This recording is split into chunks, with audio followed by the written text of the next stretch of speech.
आज जिम में जब ये लड़की डंबल कर्ल्स कर रही थी तो मैं सोचने लगी, देखें वो इस डंबल पर ऊपर की तरफ फोर्स लगा रही है, ठीक है, लेकिन क्या जब वो डंबल ऊपर ले जा रही है तो वो फोर्स कांस्टेंट रहती है या नहीं? क्या ये बदलती है? और अगर ये बदलती है तो कैसे बदलती है? क्या ये बढ़ती है? क्या ये कम होती है? इसके साथ क्या होता है? सोचे तो सही। हम इस सवाल का जवाब इस वीडियो के आखिर तक न्यूटन सेकंड लॉ को इस्तेमाल करके दे सकते हैं।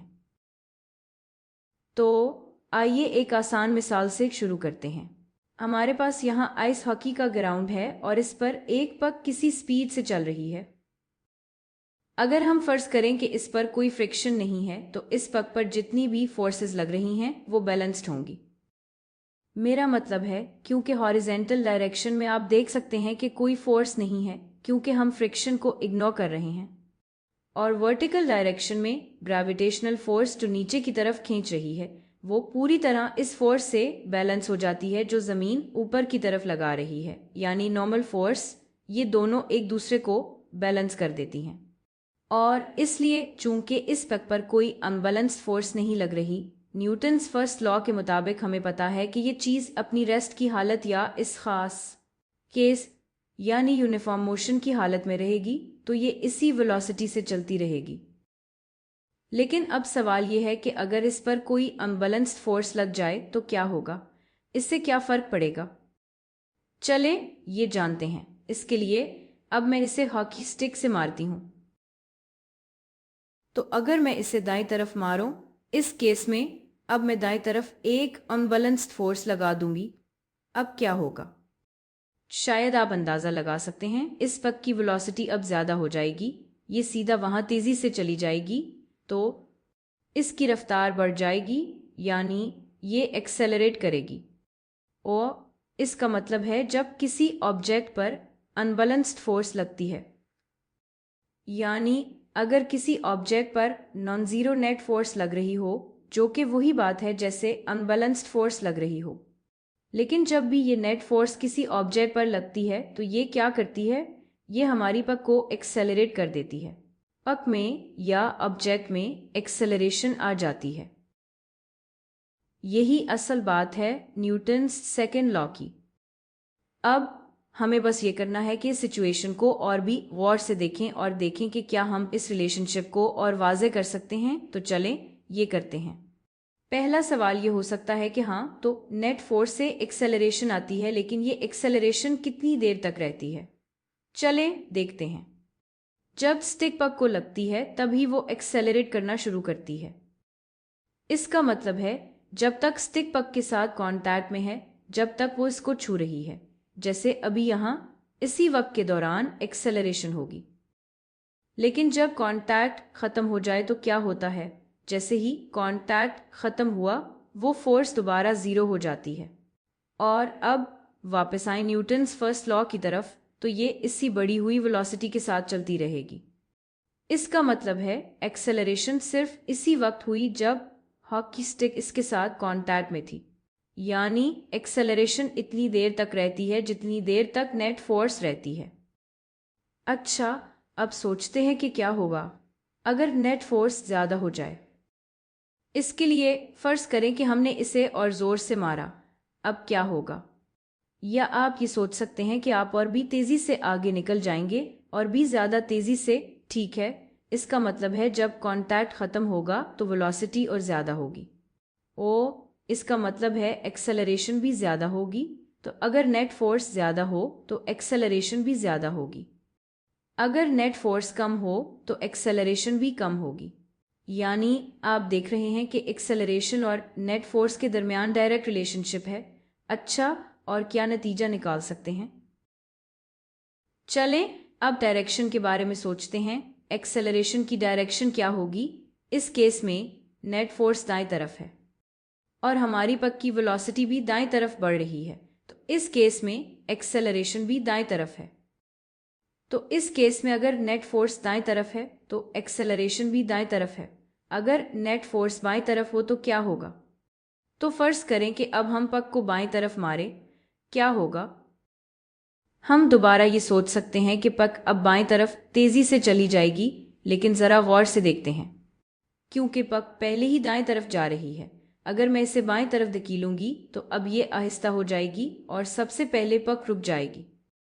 ये होगा, ये इतनी जल्दी होगा कि आपको नज़र भी नहीं आएगा, लेकिन बाएं तरफ जाने से पहले ये लाजमी होगा। ठीक है, इसका मतलब है जब आप यहाँ से यहाँ जाते हैं तो ध्यान दें कि चाहे पक दाएं तरफ जा रही है, ये आहिस्ता हो रही है, यानी एक्सेलरेशन बाएं तरफ है। तो जब नेट फोर्स बाएं तरफ है, हम देख रहे हैं कि एक्सेलरेशन भी बाएं तरफ है। इसके बाद इसकी वेलोसिटी बाएं तरफ बढ़ सकती है, यानी फिर से एक्सेलरेशन बाएं तरफ है। तो अगर नेट फोर्स बाएं तरफ है तो एक्सेलरेशन भी बाएं तरफ है। अगर नेट फोर्स दाएं तरफ है तो एक्सेलरेशन भी दाएं तरफ है। तो एक्सेलरेशन हमेशा इसी डायरेक्शन में होगी जिस डायरेक्शन में नेट फोर्स होगी। अच्छा, क्या कोई और चीज़ है जो हमारी एक्सेलरेशन को अफेक्ट करती है? चले देखते हैं। अगर आप वापस यहाँ आएं तो क्या हो अगर आप वही बैट इस्तेमाल करें इसी फोर्स के साथ, लेकिन पक की जगह फर्ज करें एक बॉलिंग बॉल हो जो इसी वेलोसिटी से चल रही हो। अब क्या होगा? मुझे पूरा यकीन है कि अब आपको ये अपनी हड्डियों में महसूस हो रहा होगा। ये बहुत ज़्यादा मुश्किल होगा। इस बॉलिंग बॉल को रोकना और इसे पीछे मोड़ना बहुत मुश्किल होगा, है ना?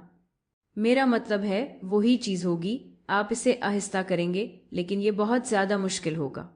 इसे आहिस्ता करने में बहुत ज़्यादा वक्त लगेगा, चाहे आप इतनी ही फोर्स लगा रहे हों। तो नेट फोर्स तो वही रही, लेकिन हमारी एक्सेलरेशन के साथ क्या हुआ?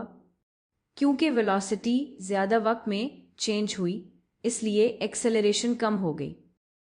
अरे, एक्सेलरेशन कम क्यों हो गई? क्या चीज़ बदली? पक से बॉलिंग बॉल तक मास बदल गया, मास बढ़ गया। तो इसका मतलब मास भी एक्सेलरेशन को अफेक्ट करता है, लेकिन कैसे अफेक्ट करता है? अभी हमने देखा कि मास बढ़ गया, इससे एक्सेलरेशन के साथ क्या हुआ? वो कम हो गई, और ये काफ़ी इंट्यूटिव है। जितना मास बड़ा होगा, इसे एक्सेलरेट करना इतना ही मुश्किल होगा, यानी एक्सेलरेशन कम हो जाएगी, जिसका मतलब है कि एक्सेलरेशन और मास का आपस में उल्टा ताल्लुक है। तो अब एक्सेलरेशन के बारे में जो भी हमने एनालाइज किया, इसकी डायरेक्शन, इसका नेट फोर्स पर मुनहसर होना और ये मास पर कैसे मुनहसर है, ये सब कुछ हम एक इक्वेशन में लिख सकते हैं, और वो इक्वेशन बिल्कुल हमारे सामने है। तो एक्सेलरेशन बराबर होगी नेट फोर्स तकसीम मास के। ये हमारा न्यूटन सेकंड लॉ है। और देखें, इक्वेशन भी यही कह रही है, एक्सेलरेशन और नेट फोर्स का डायरेक्ट ताल्लुक है, और एक्सेलरेशन और मास का इन्वर्स ताल्लुक है, और एरोहेड्स ये बता रहे हैं कि एक्सेलरेशन और नेट फोर्स हमेशा एक ही डायरेक्शन में होंगे। क्या ये हैरत अंगेज नहीं कि हम इतनी सारी इंफॉर्मेशन सिर्फ एक खूबसूरत इक्वेशन में समो सकते हैं? और जाहिर है आपने ये F=मार की सूरत में भी कहीं देखा होगा। ये बिल्कुल वही चीज़ है। मुझे ये इस तरह लिखना पसंद है क्योंकि देखें, एक्सेलरेशन फोर्स की वजह से आती है। तो जब आप फोर्सेस और मास डिसाइड कर लें तो एक्सेलरेशन खुद ही फिक्स हो जाती है। खैर, अगर नेट फोर्स 0 हो जाए तो क्या होगा? अगर हम यहाँ 0 डाल दें तो फिर एक्सेलरेशन भी 0 हो जाएगी। इसका क्या मतलब है?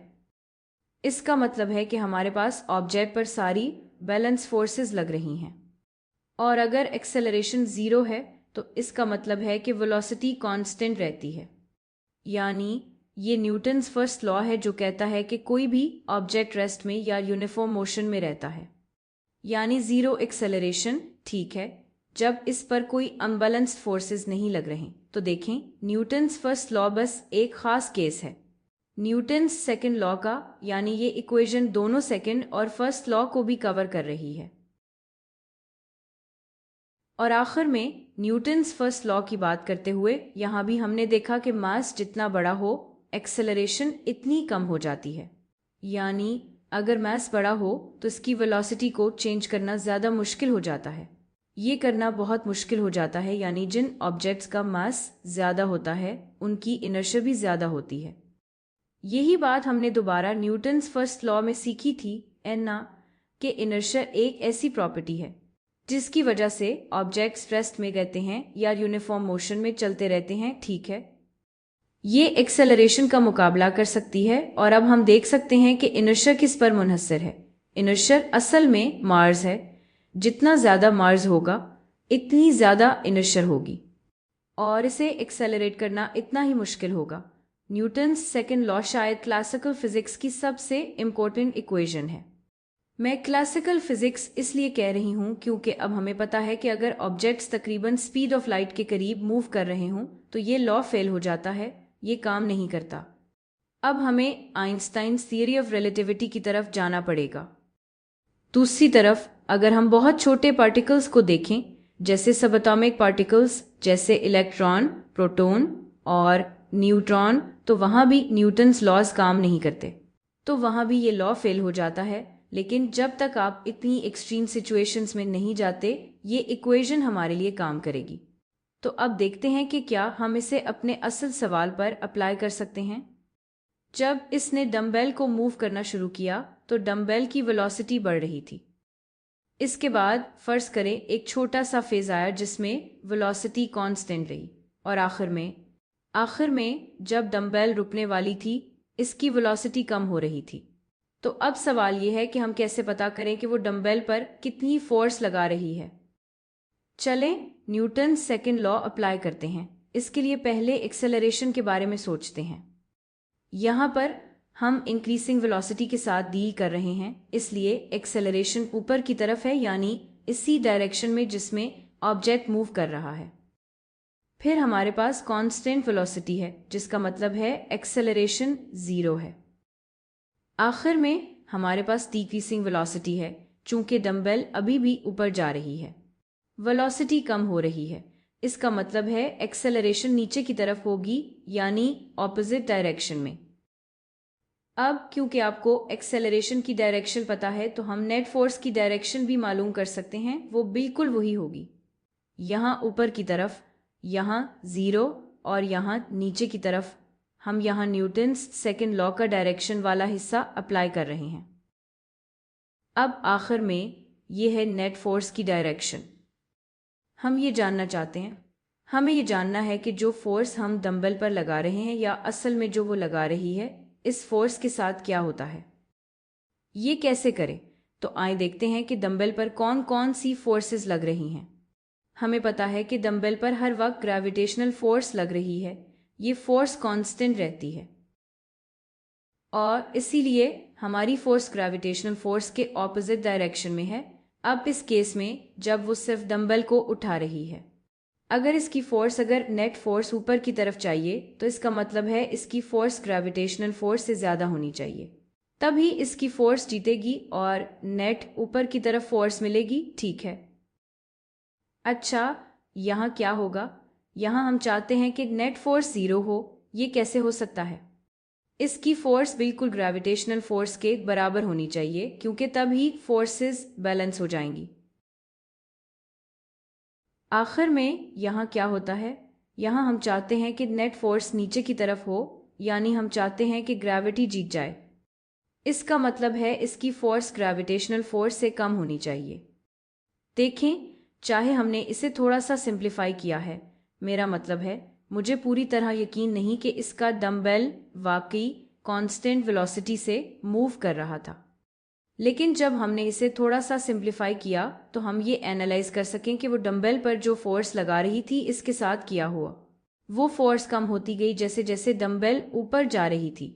एंड ना कमाल कि हमने न्यूटन्स सेकंड लॉ को यूज़ करके ये सब समझा। वाकई अमेजिंग है ना?